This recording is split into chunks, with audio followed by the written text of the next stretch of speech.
Hola mis hermanos, tengo la oportunidad hoy de poder compartirles a ustedes una palabra, una reflexión de las Escrituras. Y el tema que está, no voy a decir de moda, pero sí vigente en este momento y tiene que ver con el virus, el coronavirus. Es una situación que de alguna manera nos involucra a todos y nos presiona, ¿no es cierto? Y esta presión está haciendo ya una crisis mundial.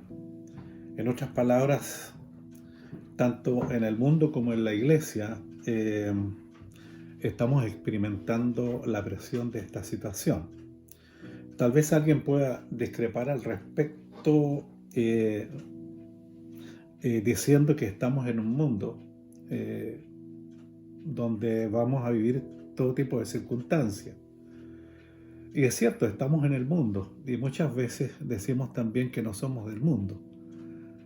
Sin embargo, esta manera de ver, en este caso, la situación de que estamos en el mundo pero no somos del mundo, nos lleva a nosotros a una palabra que está ahí en ese mismo lugar, en el verso 15 del capítulo 17 de Juan, el cual dice, no ruego que los quites del mundo, sino que los guardes del mal.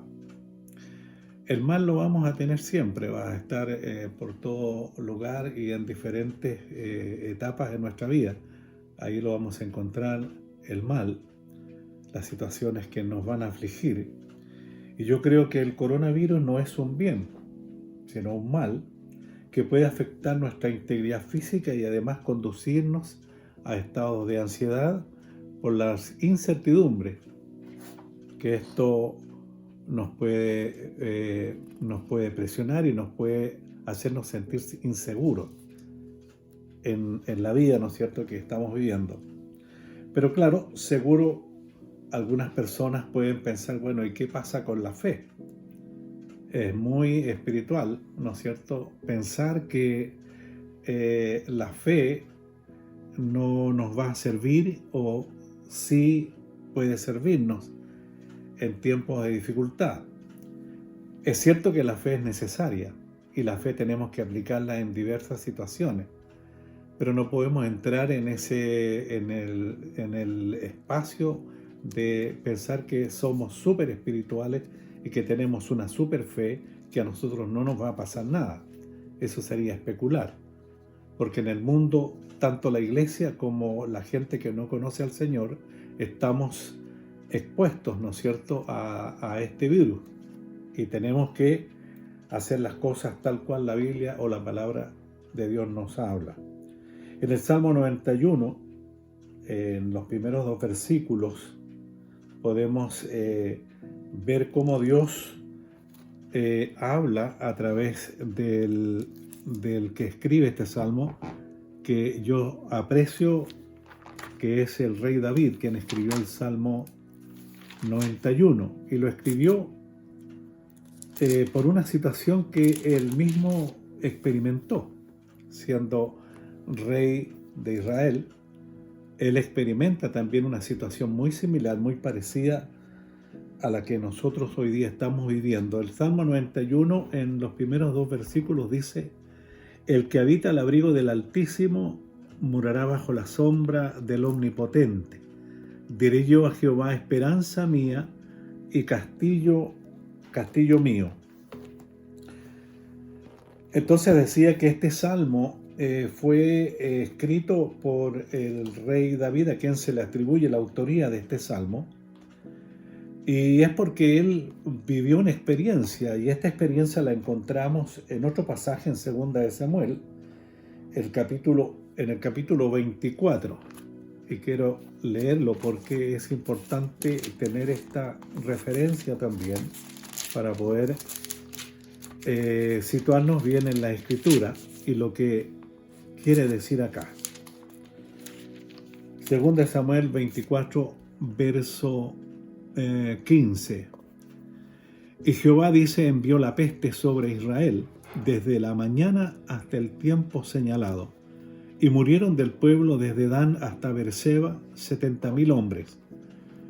El verso 16 dice: cuando el ángel extendió su mano sobre Jerusalén para destruirla, Jehová se arrepintió de aquel mal. Y dijo el ángel que destruía al pueblo: basta ahora, detén tu mano. Y el ángel de Jehová estaba junto a la era de Araúna Jebuseo. Como ustedes pueden apreciar, está escrito ahí en la palabra de Dios.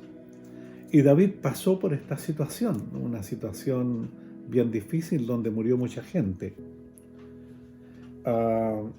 David, para mí, y yo creo que para todos quienes conocemos la Escritura, era un hombre de fe, no era una persona que no tuviera fe porque él conocía a Dios, era un adorador desde niño. Él tuvo muchos eventos donde su fe fue puesta a prueba. Por lo tanto, no podemos decir que David estaba complicado en ese momento y que él no tenía fe. Sí tenía fe. Sí tenía fe porque conocía a Dios en la intimidad. Y una de las cosas que nos ayuda a entender esto es que Dios interviene en momentos en que la enfermedad estaba haciendo estragos en Israel y muchos estaban muriendo. Pero encontré un pasaje que nos habla también en Primera de Crónicas, capítulo 21, el verso 1, el libro de las Crónicas, en el capítulo 21,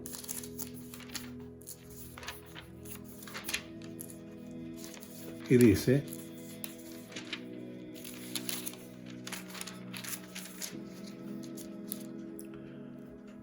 pero Satanás, dice, se levantó contra Israel e incitó a David a que hiciese censo de Israel. Esta palabra a mí me ayuda a entender que Dios permitió que esto ocurriera, es decir, que Satanás influyera de alguna manera en las decisiones que David tomó al tomar el censo. Y fue Satanás quien induce entonces a David a tomar una decisión que Dios obviamente no iba a aceptar.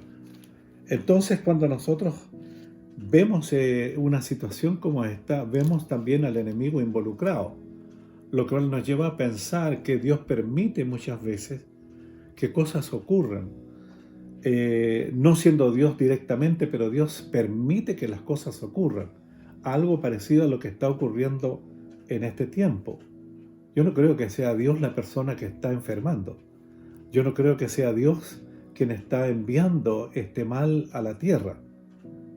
Sin lugar a dudas, nosotros podemos ver que los tiempos van acelerándose hacia el fin y el hombre está buscando de alguna manera tener injerencia en lo global, en el mundo en que vivimos. De hecho, hay algunas noticias que nos hablan a nosotros de este grupo de personas que está influyendo en el mundo con el único fin de guiar a los países a un solo gobierno mundial. Y esto que está ocurriendo ahora obviamente tiene que hacernos pensar que a ellos les favorece, porque una guerra armada en el mundo sería catastrófica y no quedaría nadie por las armas nucleares que hay. Pero sí es posible cuando alguien se levanta y usa el arma química o el arma viral, ¿no es cierto?, esparciendo virus de alguna forma para poder destruir, ¿no es cierto?, a través o por medio de la peste a una gran cantidad de la población del mundo. Esto que está ocurriendo ahora va muy acelerado, va muy rápido en el mundo. Y nos ayuda a entender que la idea acá es que una gran parte de la población del mundo sea eliminada o muera para darle espacio, lugar a otras personas que están naciendo. De acuerdo a los planes que tiene este movimiento, no sé si decirlo movimiento, pero son personas que tienen cierto poder económico y que quieren influir en el mundo para hacer una sola nación, y lo sabemos. Entonces, regresando un poco a la palabra del Señor, necesitamos reconocer que Dios permite ciertas cosas, pero hay una situación que a mí me ha llamado la atención, y es que David, cuando él pudo conocer su error, lo que él hace es venir delante de Dios y arrepentirse de corazón. Así dice la Escritura en 2 de Samuel. Veamos 2 de Samuel nuevamente.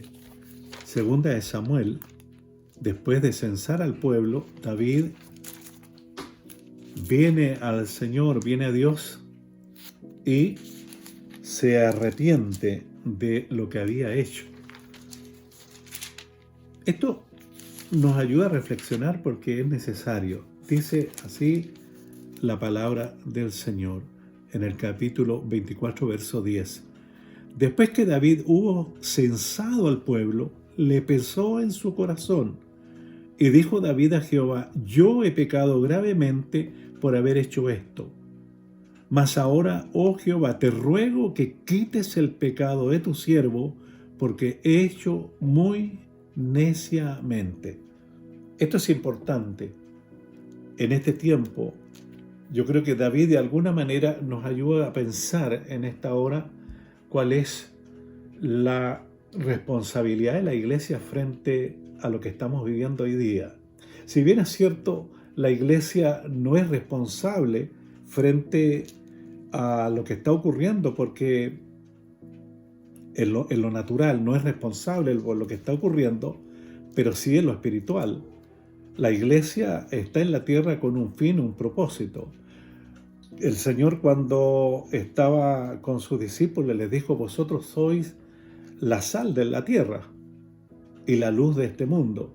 Es decir, nosotros tenemos una tremenda responsabilidad de llevar un mensaje de paz, de amor, y mostrar al mundo que hay un Dios que vino, ¿no es cierto?, al mundo en la persona, ¿no es cierto?, de un hombre que fue Jesucristo, para salvarlo de su condición de pecado. Pero hasta ahora nosotros vemos a la iglesia de alguna manera indiferente, viviendo su propia vida, y muchas cosas que nos llevan a nosotros a pensar: ¿dónde está la iglesia? ¿Dónde estuvo y dónde está la iglesia hoy día? ¿Cuál es el propósito? Si realmente reconocemos que nosotros como iglesia no hemos estado en el lugar correcto, haciendo lo correcto, lo que Dios quiso que nosotros hiciéramos. Si bien es cierto, hoy día esto que está ocurriendo nos llama la atención, y más que llamarnos la atención, debiera llevarnos a nosotros a volvernos a Jesús, volvernos a Cristo, volvernos a Dios y asumir nuestra responsabilidad, que no hemos sido lo suficientemente sal y no hemos sido lo suficientemente luz para mostrarle al mundo la necesidad de salvación y de Cristo.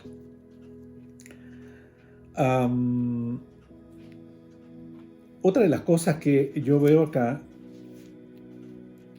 es que David, cuando reconoce su responsabilidad, él está mostrando una responsabilidad directa, porque fue él quien censó al pueblo de Israel. Y ese era un pecado. ¿Por qué? Porque era de alguna manera ofender a Dios. Porque David sabía que Dios era el Todopoderoso y el que le ayudaba en todas las batallas, en todas las intervenciones. Es decir, David conocía a Dios, él tenía fe en Dios, pero en esta ocasión él se equivoca, pensando que humanamente él podría asumir, ¿no es cierto?, su responsabilidad. Pero también está el pecado de omisión, que es el pecado que yo estoy endosando a la iglesia. Hay un pecado de omisión, de no asumir la responsabilidad en lo que el Señor demandó de la iglesia cuando Él es levantado al cielo, que nosotros cumplamos una tarea que en parte ha sido tal vez respondida por algunos, pero no por todos. Y aquí es donde nosotros tenemos que hacer un mea culpa.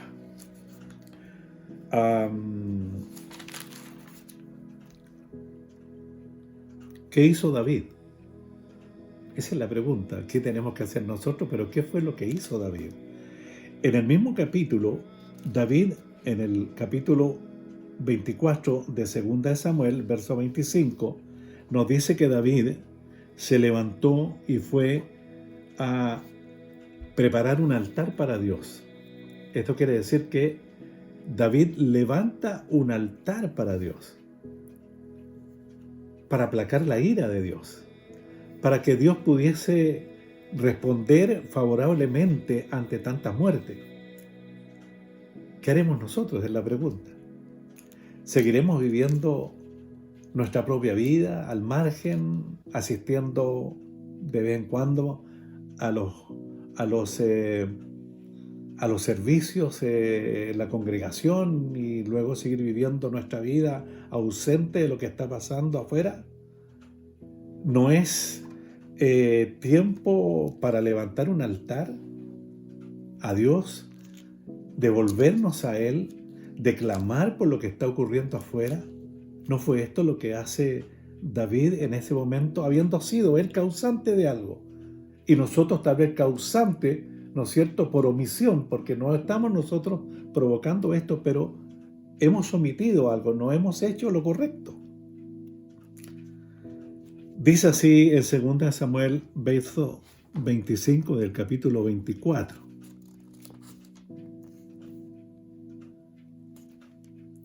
Y edificó allí David un altar a Jehová, y sacrificó holocaustos y ofrendas de paz. Y Jehová oyó las súplicas de la tierra y cesó la plaga en Israel. ¿Qué espera Dios que tú y yo hagamos? ¿Qué espera Dios que la iglesia haga? Hermano, tú que estás oyendo en este momento esta palabra, tal vez para mí es un desafío porque primera vez que estoy hablando en una cámara. Es algo nuevo, pero que de seguro me voy a tener que acostumbrar. Y también ser valiente, porque esta es una forma de llegar a otros lugares por medio de este, valga la redundancia, por este medio. Y es una buena oportunidad que estamos teniendo hoy día. David era la causa de lo que ocurría, sabiendo que solo una ofrenda de paz podía calmar o tocar el corazón de Dios. Y yo creo que hay responsabilidades. Y las responsabilidades, sea por hecho u omisión, debemos reconocerlas. La iglesia no ha estado a la altura. Y hoy es necesario. Vemos la iglesia, hermano, enfocada en diferentes direcciones, hermano. Iglesias siendo cuestionadas hoy día por hechos que son totalmente incorrectos, si puedo decirlo de esta manera, incorrectos, que ofenden a Dios. Hay iglesias que están persiguiendo lucros más que el buscar, ¿no es cierto?, la presencia de Dios y que se haga su voluntad. Estamos buscando a Dios y su voluntad. Eso es lo que Dios está viendo hoy día. Y estamos viendo también que hay muchas personas que están haciendo caso omiso de la palabra de Dios. Y no hablo solamente de la membresía, sino también de quienes estamos al frente. Y esto nos involucra a todos. Por eso que es tiempo de venir a Dios de una manera diferente. Hay un mensaje, hay una palabra de Dios que hemos tomado muchas veces en tiempos de oración. Y la encontramos acá en las crónicas, ¿no? En las crónicas está este mensaje, no está en crónicas, está en otro pasaje.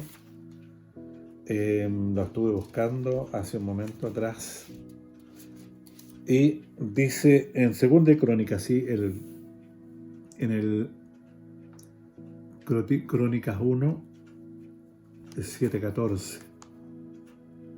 Bueno, lo leo de otra manera, acá lo tengo. Si se humillare mi pueblo, sobre el cual mi nombre es invocado, y oraren y buscaren mi rostro, y se convirtieren de sus malos caminos, entonces yo iré desde los cielos y perdonaré sus pecados y sanaré su tierra.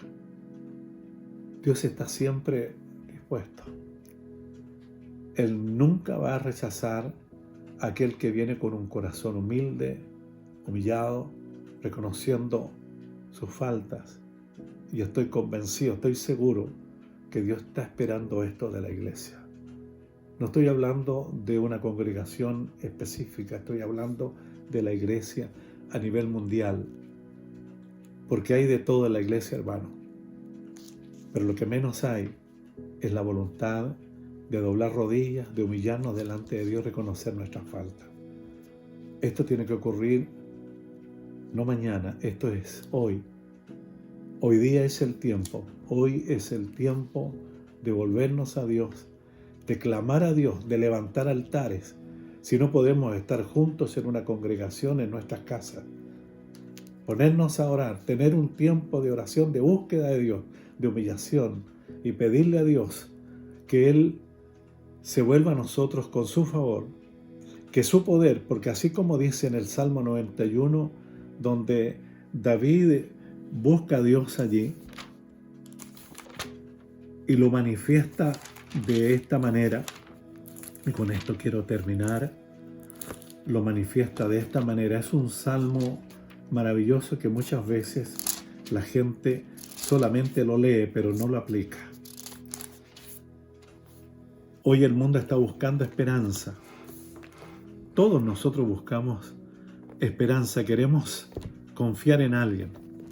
Y la única persona que viene a mi corazón en esta hora es volvernos a Dios, porque Él es nuestra esperanza.